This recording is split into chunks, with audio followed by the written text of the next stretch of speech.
ஞானானந்தமயம் தேவம் நிர்மலஸ்படிகாகிருதிம் ஆதாரம் சர்வ வித்யானாம் ஹயக்ரீவம் உபாஸ்மகே.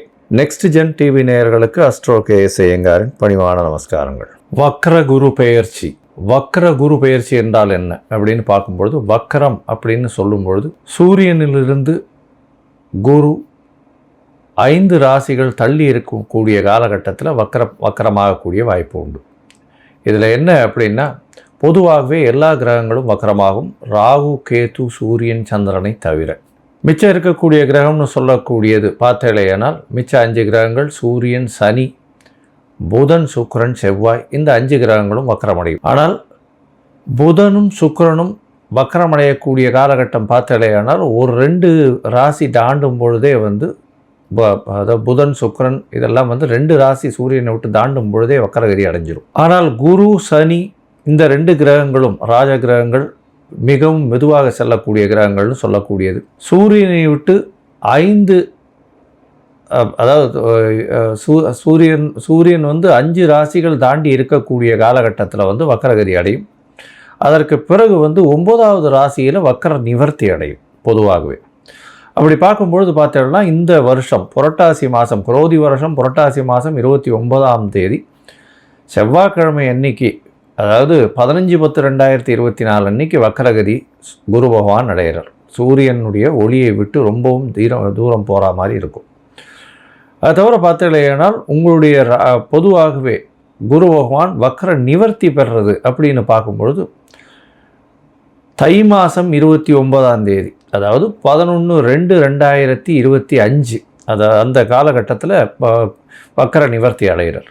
சரி, குரு பகவானை பொறுத்தவரையிலும் அப்படின்னு பார்த்தாலேயானால் ஒரு ராசியை விட்டு அடுத்த ராசி போகிறதுக்கு கிட்டத்தட்ட 12லிருந்து 13 மாதம், கிட்டத்தட்ட 30-35 நாட்கள் ஒரு நட்சத்திர பாதத்தை அவர் கடப்பார். ஒரு நட்சத்திர பாதத்தை கடக்கணும்னா ஒரு கிட்டத்தட்ட பார்த்தோன்னா ஒரு 35லேருந்து 40 நாள் ஆகும். இவர் ஒரு ராசியிலிருந்து அடுத்த ராசிக்கு போகிறார் அப்படின்னு சொல்லும்பொழுது மினிமம் 12 மாதங்கள், இல்லைன்னா ஒரு வருஷத்துலேருந்து 13 மாதம் வரலும் ஆகும். இப்போ வக்கரகதியில் பார்த்தீங்கன்னா 120 நாள் வக்கரகதியில் இருக்கார். எப்போன்னா, அதாவது 15/10/2024 11/2/2025 வரை இருக்கக்கூடிய காலகட்டத்தில் வக்கரகதி அடைகிறார். இந்த வக்கரகதியில் பார்த்தீங்கன்னா மிருகசீரிஷம் 2ஆம் பாதத்திலிருந்து ரோகிணி 3ஆம் பாதம் வரலும் வர்றார். அதற்கப்புறம் வக்கர நிவர்த்தி ஆகிடுறது. சரி, இப்போ வக்கரம் ஆகும் பொழுது என்னென்ன பலன்களை கொடுப்பார் அப்படின்றத பார்க்கலாம். வக்கரம் ஆறுது அப்படின்னா என்ன அப்படின்னு பார்க்கும்பொழுது, பின்னோக்கி செல்லக்கூடியதாக தெரியுமே தவிர பின்னோக்கி எந்த கிரகமும் செல்லாது. ராகு கேதுவை தவிர எந்த கிரகங்களும் பின்னோக்கி செல்லாது. அதாவது சூரியனுக்கும் குருவுக்கும் உண்டான இடைவெளி அதிகமாக இருக்கக்கூடிய காலகட்டம். அதனால் பின்னோக்கி செல்வதை போல தெரியும். அதாவது 2 ட்ரெயின் பேரலாக போகும்போது ஒரு ட்ரெயினை விட நம்ம போயிட்டுருக்கிற ட்ரெயின் பின்னாடி போகிற மாதிரி இருக்கும். ரெண்டுமே ஈக்குவல் டிஸ்டன்ஸில் ஈக்குவல் ஸ்பீடில் அதனுடைய ஆர்பிட்லேயே போயின்னு இருக்கும். இப்போ பார்த்தோம்னா குரு பகவான் வக்கரகதி அடையும் போது என்ன ஆகும் அப்படின்னா, அவருக்கு உண்டான அந்த ஒரு தீட்சிண்யம் கொஞ்சம் கம்மியாகக்கூடிய வாய்ப்புகள் நிச்சயமாக உண்டு. அதன் மூலியமாக நல்ல, அதாவது சுபகிரகமான குரு பகவான், அதாவது அதீத சுபர்னு சொல்லக்கூடியவர், அதாவது கிரகங்களிலேயே முதல் சுபர்னு சொல்லக்கூடியவர் குரு பகவான்.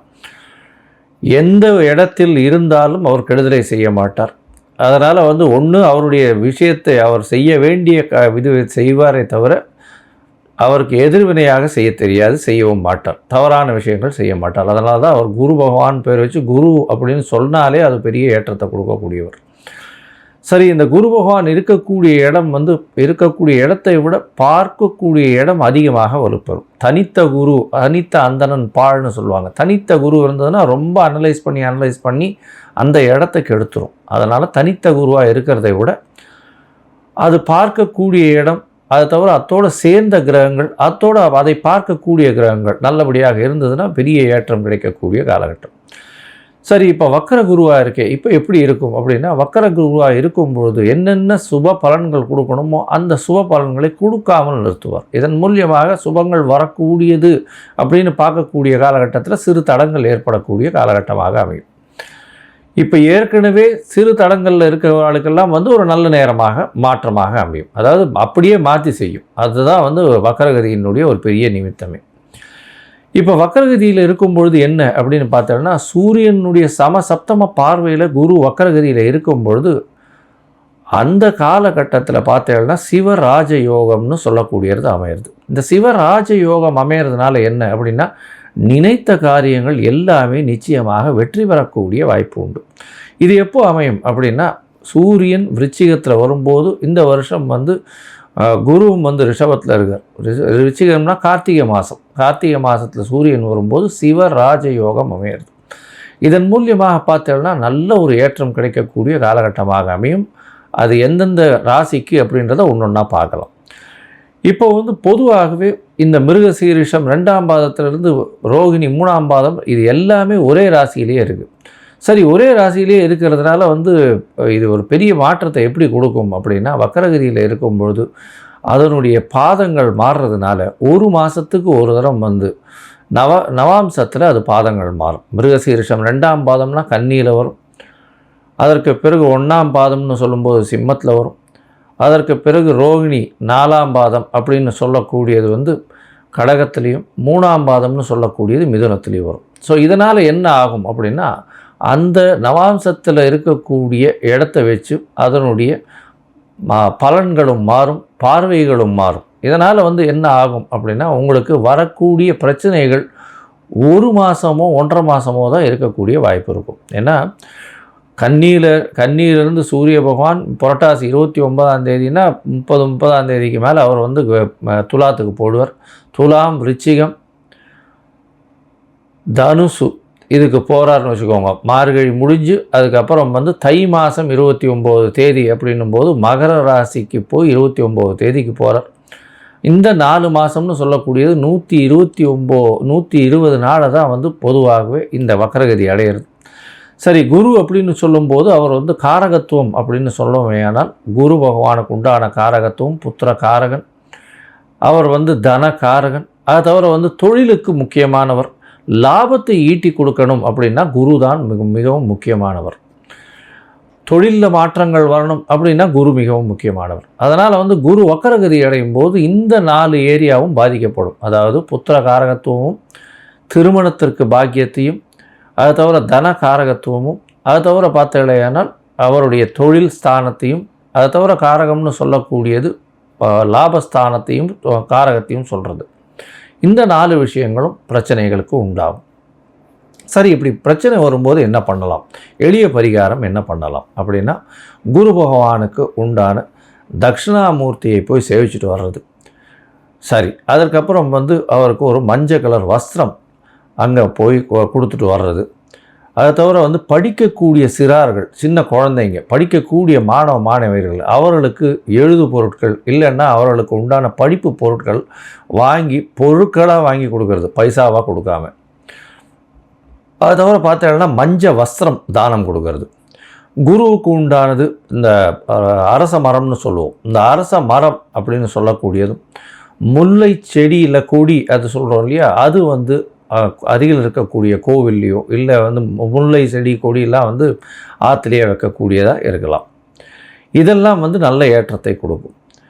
குரு பகவானுக்கு உண்டானது மூக்குக்கடலை தானமாக கொடுக்கறது. இல்லை சுண்டல் பண்ணிவிட்டு அது கோவிலில் கொடுத்து அதன் மூலியமாக அந்த பிரச்சனைகள் எதுவாக இருந்தாலும் எளிய பரிகாரத்தின் மூலியமாக, அதாவது சுண்டல் பண்ணி தட்சிணாமூர்த்திக்கு வியாழக்கிழமை பண்ணி கொடுக்கறதுனால நல்லது. இல்லையா, வியாழக்கிழமை அன்னைக்கு அதிகாலை எழுந்து, அதாவது 6லிருந்து 7, அதாவது 6 மணிக்கு சூரியனுடைய உதயம்னு சொன்னோமே. ஆனால் வியாழக்கிழமை அன்னைக்கு குரு ஹோரையாக இருக்கும். முதல் 1 மணி நேரம் அந்த ஹோரையில் நெய்யில் விளக்கு குரு பகவானுக்கு போடுறதன் மூலியமாக, தட்சிணாமூர்த்திக்கு போடுறதன் மூலியமாக உங்களுக்கு எந்த பிரச்சனைகளும் இல்லாமல் இருக்கும். இல்லைன்னா நீங்கள் படித்த ஆசிரியரை போய் வணங்கிட்டு வர்றது, அருகில் இருக்கக்கூடிய மடாதிபதிகள் இவர்களை போய் வணங்கிட்டு வர்றது, இதன் மூலியமாக உங்களுக்கு எந்த ஒரு பிரச்சனை வந்தாலும், அதாவது குரு வக்கரத்தின் மூலியமாக அது வக்கரம் பிரச்சனைகள் இல்லாமல் செல்லக்கூடும். அதுவும் பண்ண முடியல அப்படின்னா மிகவும் எளிய பரிகாரம் அப்படின்னு சொல்லக்கூடியது பார்த்தீங்களேயானால் காயத்ரி மந்திரம். இந்த காயத்ரி மந்திரம் அப்படின்னு சொல்லும் பொழுது குரு பகவானுக்கு உண்டான காயத்ரி மந்திரத்தை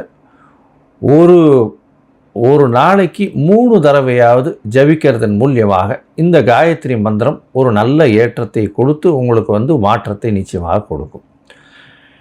சரி, இப்போது ஒரு ராசியாக மேஷம் முதல் மீனம் வரை இந்த குரு வக்கர பெயர்ச்சி என்ன செய்யும் அப்படின்றத பார்க்கலாம். அதற்கு முன்னாடி என்னுடைய மொபைல் நம்பர் கீழே ஸ்க்ராலிங்கில் போயின்னு இருக்கும். உங்களுக்கு அஸ்ட்ராலாஜிக்கல் கன்சல்ட் தேவைப்பட்டதுன்னா எனக்கு ஃபோன் பண்ணுங்க. உங்களுடைய date, time, place of birth, உங்களுடைய பெயர், தாய் தகப்பனார் பெயர் கொடுத்து இல்லையானால் ஜாதகத்தை போட்டு சந்தி இருக்கான்னு முதல்ல பார்த்துட்டு, அதாவது நட்சத்திர சந்தி, பாத சந்தி, அதை தவிர லக்ன சந்தி ஏதாவது இருந்ததே ஆனால் அதற்கு பிறகு அதை கரெக்ஷன் பண்ணிவிட்டு அதற்கு அப்புறம் உங்களுடைய தசாபுக்தி அந்தரம் சூக்ஷ்மம் இன்றைய காலகட்டத்தில் இருக்கக்கூடிய கோச்சாரத்தின் வழியாக உங்களுக்கு என்ன பலன், எளிய பரிகாரம் என்ன அப்படின்றத சொல்கிறேன். இப்போது மேஷம் முதல் மீனம் வரை வக்கர குரு 2024 எப்படி இருக்குன்றதை பார்க்கலாம். துலாம், சித்திரை, சுவாதி, விசாகம் இந்த 3 நட்சத்திரம் 9 பாதங்களை கொண்ட ராசியின் அதிபதி சுக்கிர பகவான். இப்போ நம்ம பார்க்க வந்திருக்கிறது இந்த குரு பகவானுடைய வக்கர பயிற்சி. குரு பகவானுடைய வக்கர பயிற்சி கிட்டத்தட்ட ஒரு 120 நாள் வருது. 15/10/2024 11/2/2024 வரலும், அதாவது தை 29 வரலும் கிட்டத்தட்ட 11/2/2025 வரலும் இருக்கக்கூடிய காலகட்டம் 120 நாள் வருது. இந்த 4 மாதத்தில் என்னென்ன மாற்றங்கள் வரப்போகுது இந்த துளாராசிக்காரர்களுக்கு அப்படின்றத பார்ப்போம். இவ்வளவு நாளாக துளாராசிக்காரர்களுக்கு 8ஆம் இடத்துல குரு பகவான் மறைஞ்சிருக்கக்கூடிய காலகட்டம். 6ஆம் அதிபதி 8ஆம் இடத்துல மறைஞ்சிருக்கார் அப்படின்னு சொல்லும் பொழுது பார்த்தாலேயானால், அதாவது வேலையின் மூலியமாக சிறு சிறு பளுக்கள் வரும். அதன் மூலியமாக வேலையில் உங்களுக்கு நிரந்தரம் இருக்காது, பிரச்சனைகள் அதிகமாக வந்து கொண்டே இருந்திருக்கும் இவ்வளோ நாளாக. இப்போ பார்த்தோம்னா வேலையில் பெரிய ஏற்றம் கிடைக்கும். பெரிய ஏற்றம் கிடைக்கும்னா உங்களுக்கு ப்ரமோஷன் கொடுப்பாங்க. நல்ல ஒரு ஏற்றம் கிடைக்கக்கூடிய காலகட்டமாக அமையப்போகிறது. புதிய கடன் வாங்கக்கூடிய வாய்ப்புகள் உண்டு. அதை தவிர செய்யக்கூடிய தொழிலில் பெரிய அபிவிருத்தி வரக்கூடிய வாய்ப்புகள் நிச்சயமாக இருக்கும். உங்களுடைய ராசிக்கு பார்த்தாலேயானால் மறைந்திருக்கக்கூடிய 8ஆம் இடத்தில் போய் குரு பகவான் மறைந்திருக்கக்கூடிய காலகட்டம். 3/6 அதிபதி 8ஆம் இடத்துல மறைஞ்சிருக்கக்கூடிய காலகட்டம் நல்லாவே தானே இருக்கணும். அப்படின்னா அவருடைய காரகத்துவம் சொல்லக்கூடிய தனகாரகத்துவத்தையும் அதை தவிர புத்திரகாரகத்தையும் பிரச்சனை பண்ணுவார். ஏன்னா மறைஞ்சிருக்கக்கூடிய காலகட்டம்ன்றதுனால அவருடைய காரகத்தினால தனஸ்தானத்தை அவர் பார்த்தாலும் வரக்கூடிய பணம் உங்களுக்கு வரணும் அப்படின்றத வெளியில் நிற்குமே தவிர அவர் கையில் வரக்கூடிய வாய்ப்புகள் இருக்காது. குடும்பத்தில் சிறு பிரச்சனைகள் இருந்து கொண்டே இருந்திருக்கும். இப்போ பார்த்தோம்னா இந்த வக்கர காலத்தில் உங்களுக்கு குடும்பத்தில் கணவன் மனைவிக்குள்ளே நல்ல ஒரு ஏற்றம் இருக்கும். உங்களுடைய பேச்சில் நல்ல ஒரு ஏற்றம் இருக்கக்கூடிய காலகட்டமாக அமைய போகிறது. இந்த காலகட்டத்தில் பார்த்தோம்னா எல்லா விதமான ஏற்றங்களும் உங்களுக்கு இந்த வக்கரகதி காலத்தில் வரும். அதாவது போட்டியில் எல்லாத்திலையும் வெற்றி பெறக்கூடிய வாய்ப்புகள் நிச்சயமாக உண்டு. இந்த வக்கர காலகட்டத்தில் பார்த்தோம்னால் குரு பகவான் நவாம்சத்தில் கன்னியில் போய் இருக்கார். உங்களுடைய ராசிக்கு 12ஆம் இடம்னு சொல்லக்கூடிய இடத்துல இருக்கக்கூடிய காலகட்டம். அதன் மூலியமாக உங்களுடைய சொந்த ஊர் கோவிலுக்கு போயிட்டு வருவீங்க. உங்களுடைய மூதாதையர்களை போய் வழிபட்டு வரக்கூடிய, மூதாதையர்கள் வழிபட்ட கோவிலில் போய் வழிபட்டு வரக்கூடிய வாய்ப்புகள் நிச்சயமாக உண்டு. அதை தவிர வெளியூர் வெளிமாநிலம் பிரயாணம் போகக்கூடிய வாய்ப்புகள் உண்டு. வெளிநாட்டில் பிஆருக்கு பார்த்துட்டு பர்மனெண்ட் ரெசிடென்ஷிப் பார்த்துட்டு இருக்க வழக்கு இந்த அக்டோபர்லேருந்து நவம்பருக்குள்ளே ஆகக்கூடிய வாய்ப்புகள், நவம்பர் 25 தேதிக்குள்ளே ஆகக்கூடிய வாய்ப்புகள் நிச்சயமாக உண்டு. 8ஆம் இடத்துல மறைஞ்சிருக்காரு சார், என்ன சார் பண்ணுவார் அப்படின்னா, திடீரென்று பண வருமானம் வரக்கூடிய, எதிர்பாராத இடத்துல திடீர் பொருள் வருமானம் வரக்கூடிய வாய்ப்புகள் உண்டு. உங்களுக்கு பார்த்தீங்கன்னா உங்களுடைய எதிராளிகள் நிச்சயமாக உங்களை வெல்லக்கூடிய அளவில் இருப்பாங்க. ஏன்னா 6ஆம் அதிபதி மறைஞ்சு போயிருக்கிறது எதிராளிகள் உங்களை வெல்லக்கூடிய வாய்ப்புகள் இருக்கும். அதனால் கொஞ்சம் பொறுமை காக்கிறது நல்லது. ஆனால் இப்போ வக்கரகதி காலத்தில் நீங்கள் எதிராளிகளை வெற்றி கொள்ளக்கூடிய வாய்ப்புகள் நிச்சயமாக உண்டு. இந்த 8ஆம் இடத்துல குரு பகவான் போனதுலேருந்து உங்களுக்கு எதிராளிகள், அதை தவிர உங்களுடைய மேலே இருக்கிறவங்க, அதாவது உங்களுடைய வேலையில் மேலே இருக்கிறவங்க, உங்களுடைய எஜமானர்கள், அதை தவிர எஜமானர்கள்னால் வியாபாரத்தில் இருக்க உங்களுடைய தொழிலில் நீங்கள் வேலை செய்கிற இடத்துல உங்களுடைய எஜமானர்கள், இவர்கள்லாம் ரொம்ப டாமினண்ட்டாக இருப்பாங்க. இப்போ இந்த ஒரு 4 மாதம் பார்த்தாலேயானால் ஒரு நல்ல ஏற்றம் கிடைக்கும், உங்களுக்கு பெரிய மாற்றம் கிடைக்கும். நீங்கள் எல்லா இடத்துலையும் வெற்றி பெறக்கூடிய வாய்ப்புகள் நிச்சயமாக உண்டு. படிக்கக்கூடிய மாணவர்கள் வெளிநாடு போய் படிக்கக்கூடிய பாக்கியம் இந்த காலகட்டத்தில் வரும். மேல் படிப்பு படிக்கக்கூடிய வாய்ப்புகள் நிச்சயமாக வரும். தாயின் உடல்நிலையில் நல்ல ஒரு ஏற்றம் இருக்கக்கூடிய காலகட்டமாக இந்த வக்கரகதியில் அமைய போகிறது. அதை தவிர படிக்கக்கூடிய மாணவர்கள் இளநிலை கல்வி படிக்கிறவர்களுக்கெல்லாம் நல்ல ஒரு ஏற்றம் கிடைக்கக்கூடும். போட்டித் தேர்வில் வெற்றி பெறக்கூடிய வாய்ப்புகள் நிச்சயமாக இருக்கும். இவ்வளோ நாளாக போட்டித் தேர்வில் சிறு சிறு பிரச்சனைகள் இருக்கும். அதன் மூலியமாக உங்களால் வெற்றி பெறக்கூடிய வாய்ப்புகள் இருக்காது. உங்களுடைய செல்ஃப் கான்ஃபிடன்ஸ் சொல்லக்கூடிய அது கொஞ்சம் ரொம்ப குறைவாக இருந்து கொண்டு இருக்கும். இப்போ பார்த்தீங்கன்னா உங்களுடைய குரு பகவான் வக்கரகதியில் அதுவும் 8ஆம் இடத்துலேருந்து போகிறதுனால நல்ல ஒரு ஏற்றம் கிடைக்கும். ஜனவரி மாதத்திற்கு மேலே பெரிய ஏற்றத்தில் இருக்கக்கூடிய வாய்ப்புகள் நிச்சயமாக உண்டு. ஏன்னா உங்களுடைய ராசிக்கு 10ஆம் இடத்துல நவாம்சத்தில் வர்றதுனாலையும் அவர் வந்து ரோகிணி 4ஆம் பாதத்தில் போய் இருக்கிறது பெரிய விசேஷத்தை கொடுக்க போகிறது. இதன் மூலியமாக பார்த்தாலேயானால் 10ஆம் இடத்துல குரு பகவான் நவாம்சத்தில் இருக்கிறதும், ரோகிணி நட்சத்திரம்ன்றது 10ஆம் ஆதிபத்திய நட்சத்திரன்றதுனாலையும் தொழிலில் பெரிய ஏற்றம் கிடைக்கக்கூடிய காலகட்டம். நினைத்த பார்க்க முடியாத அளவுக்கு வெற்றியை கொண்டு கொடுக்கக்கூடிய காலகட்டமாக அமைய போகிறது. இதை தவிர பார்த்தீங்கன்னா லாபம் மிகவும் அதிகமாக இருக்கக்கூடிய காலகட்டம். இவ்வளவு நாளாக ஏற்பட்ட கடன்கள் எல்லாமே சிறு சிறு சிறு சிறு அதாவது சூரியனை கண்ட பனி போல் அதுவே உருகி காய்ந்து ஆவியாகி சென்று இருக்கிற இடமே தெரியாத சுவடு கூட இல்லாத அளவுக்கு போகக்கூடிய வாய்ப்புகள் இந்த 4 மாதத்துலேயே உங்களுக்கு ஏற்பட போகிறது. பெரிய ஏற்றம் கிடைக்கக்கூடிய காலகட்டமாக அமைய போகிறது.